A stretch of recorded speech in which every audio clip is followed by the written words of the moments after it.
जैसे बहुत जल्दी हो जा रही, क्या कारण मानते हैं कि इतनी तेजी से जो परिभाषा है प्रेम की बदल रही है आज की युग में? बड़ा अच्छा सवाल है। और मुझे एक किस्सा याद आया। गुरुदत्त जी, लेट गुरुदत्त जी एक फिल्म बना रहे थे और फिल्म का नाम था मिस्टर एंड मिसेस 55। तो फिल्म जब लिखी जा रही थी तो एक कुछ ऐसा सीन था कि मधुबाला जी ऊपर फर्स्ट फ्लोर पे हैं और गुरुदत्त जी नीचे हैं और गुरुदत्त अपने प्यार का इजहार करना चाहते हैं। तो डायलॉग राइटर जो थे उन्होंने लिख दिया कि मैं तुमसे प्यार करता हूँ। तो गुरुदत्त जी ने बोला ये तो बड़ा अश्लील है। वो बोले मैं तुमसे प्यार करता हूँ ये बड़ा अश्लील है, बहुत सजेस्टिव कुछ चाहिए। तो बोले कि मुझे तुम अच्छी लगती हो। तो बोले हाँ ये ठीक है। तो इस तरह से प्यार का इजहार होता था। और अब तो आप जानते हैं कैसे क्या होता है। और इसके लिए मुझे लगता है हम भी जिम्मेदार हैं, हम सब जिम्मेदार हैं as responsible members of society, as parents. ये जो स्थिति आ गई है, जो हमारे बच्चे हमेशा वेस्टर्न चीज़ों को इमिटेट करना चाहते हैं, फ्रीडम का गलत अर्थ निकालते हैं और उस तरह से बिहेव करते हैं, तो मुझे लगता है हम सब थोड़ा थोड़ा इसमें हमारा भी जिम्मा है। कहीं ना कहीं आपने भी माना कि क्रिमिनल फिल्में ज़्यादा प्रमोट हो रही है। अगर पिछले वर्ष की बात की जाए, एनिमल हो गई, पठान हो गई या जवान हो गई, फुल मार धाड़, फुल एक्शन।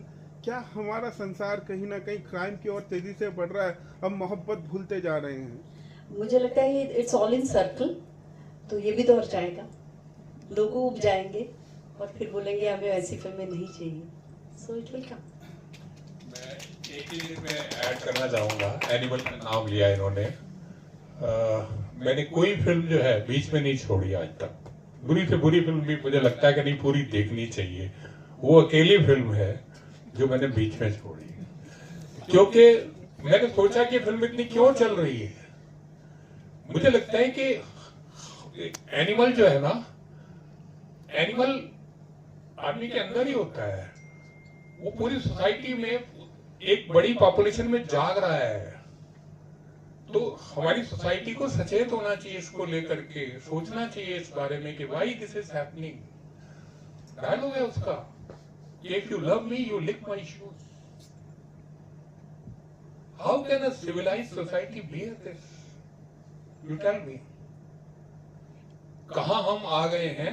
ये सोसाइटी को सोचना चाहिए कि इसके पीछे क्या रीजन है। मतलब नथिंग टू क्रिटिसाइज एनीबॉडी, जो मेरी पर्सनल फीलिंग है मैं वो, मतलब अकेली फिल्म में मेरी वाइफ मेरे साथ थी, हम बीच में छोड़ के आ गए वो फिल्म। और आज तक कोई फिल्म मैंने बुरी सी बुरी फिल्म में मुझे लगा यार मेहनत करके उसने बनाई है, पूरी तो देखो, छोड़ी नहीं बीच में कभी। लेकिन ये अकेली फिल्म है मेरी लाइफ में जो मैंने बीच में छोड़ी। अनुपम जी, इस टाइप की पिक्चर रहती है तो उसके लिए म्यूजिक, एक अलग टाइप का म्यूजिक आपको कंपोज करना लगता है या फिर सोचना पड़ता है? तो आपने क्या सोच के इस पिक्चर को म्यूजिक दिया? देखिए, ऐसे फिल्में जो बनते हैं म्यूजिक इसके लिए मेरे नेचुरली आ जाती है, because I actually connect with the subject. और जिस तरह स्क्रीन प्ले लिखी गई है, जिस तरह कैरेक्टर्स एक्ट कर रहे हैं, तो नेचुरली मेरा म्यूजिक आया है। मुझे ज़्यादा कुछ कोशिश नहीं करना पड़ा। सॉन्ग्स के लिए इरशाद जी के शुक्रिया बताना चाहूँगा मैं कि thanks for writing such an amazing lyrics Irshad ji, and thanks to Kavita ji for singing the song wonderfully, और प्रोड्यूसर और director for supporting me. And it was quite an enriching journey for me to create such music, because I love creating this kind of music. Thank you. Kavita ji, आपका अनुभव कही है, क्योंकि ये इस type जी, जब भी ऐसा कोई गाना आता है तो बहुत खुश हो जाती है, क्योंकि ऐसा काम ही नहीं मिल रहा है अभी। और इतना सोलफुल लिरिक्स वाइज भी जो सब्जेक्ट था, और इतना अटैच थे प्रवीण जी, जिस तरीके से मुझे नैरेट किया था स्टोरी की क्या सिचुएशन है, कैसे गाना जाएगा, तो ऐसा लग रहा था कि मतलब वो बहुत डीपली इन्वॉल्व है। और वो चीज़ अभी भी ट्रेलर देख करके भी मुझे फील हुआ। तो मुझे बहुत खुशी हो रही है कि मैं इतने अच्छे सब्जेक्ट के साथ जुड़ी, आपने मुझे मौका दिया, तो बहुत अच्छा लग रहा है। और बल्कि ये तो ट्रेलर देखते देखते मुझे लगा ये तो बहुत आगे जाने वाली चीज है, लॉन्ग लास्टिंग चीज है। ऐसा नहीं कि आप लोग थोड़ा सा देख करके भूल जाओगे, ये रहेगी जहन में लोगों के, बरसों तक रहेगी ये चीज जी।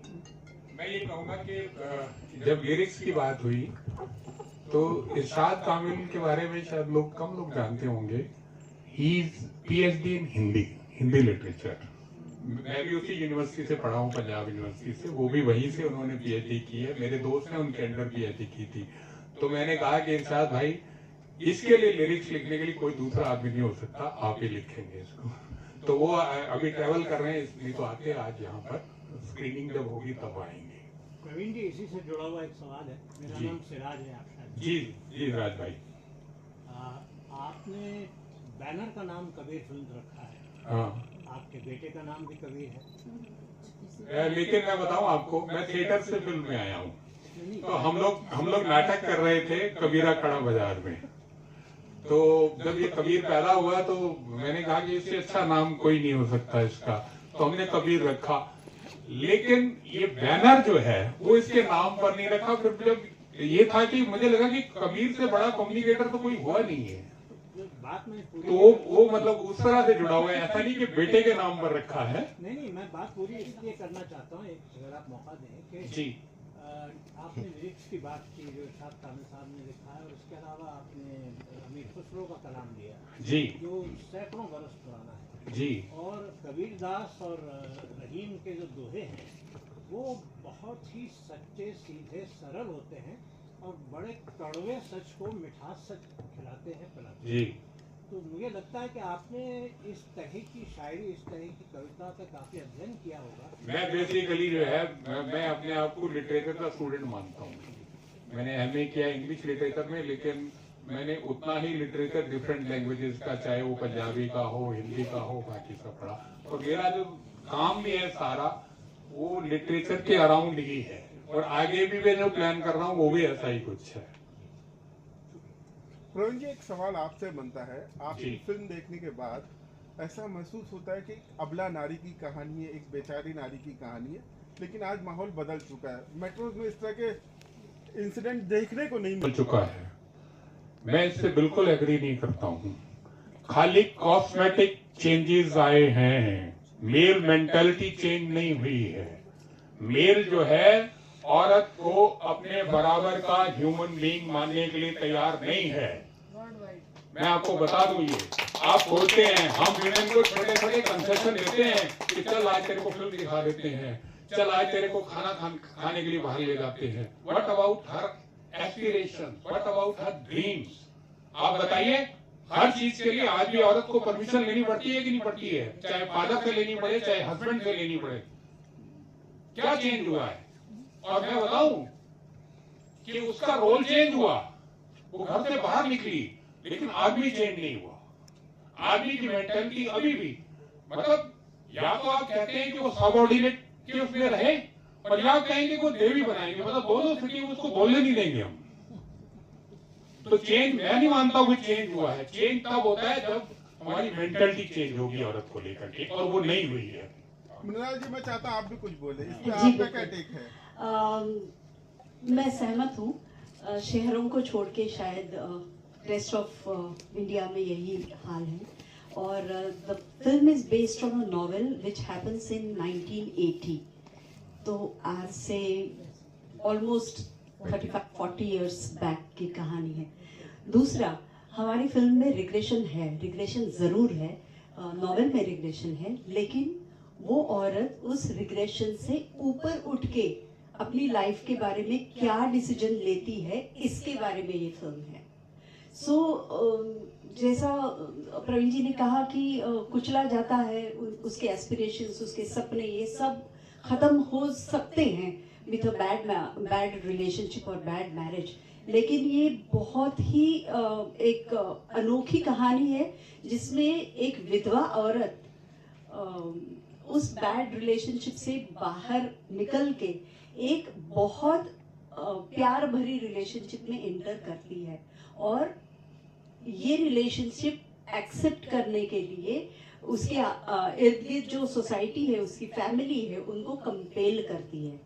which is a very very different take on women empowerment. That is what I feel, and what I liked about the film is this, कि अगर वो चाहें, अगर औरत चाहें तो वो ऊपर उठ सकती हैं और इस रिग्रेशन से बाहर निकल सकती है।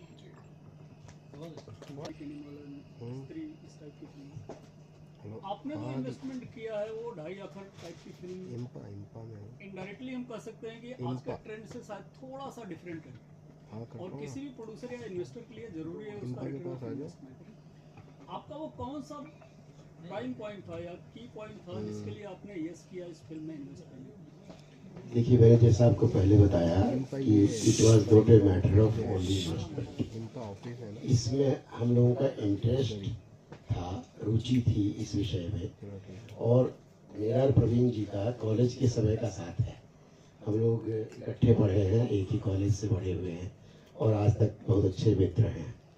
तो हम लोग शुरू से ही जो हम लोगों ने ये कंपनी बनाई है, इस उद्देश्य से बनाई थी कि हम अच्छा सिनेमा बनाएंगे, कोई भी प्रोडक्शन करेंगे वो अच्छा करेंगे, मीनिंगफुल करेंगे, समाज को लाभ मिल सके, ऐसी प्रोडक्शन करनी है हमें। और जहाँ तक इन्वेस्टमेंट की बात है, ये हमारी जो मेरी ख्याल में बहुत कम इन्वेस्टमेंट की फिल्म है, और अगर मन में इच्छा हो तो कर सकते हैं, मतलब ऐसा कोई वो नहीं है। और मुझे उम्मीद है कि ये फिल्म इतना सफल जरूर होगी कि इन्वेस्टमेंट को ये रिकवर कर पाएगी। I have a question for Mrinal. Mrinal, yesterday I attended your trailer launch of Gulabi, Marathi film. And today we are attending this 2.5 Akar.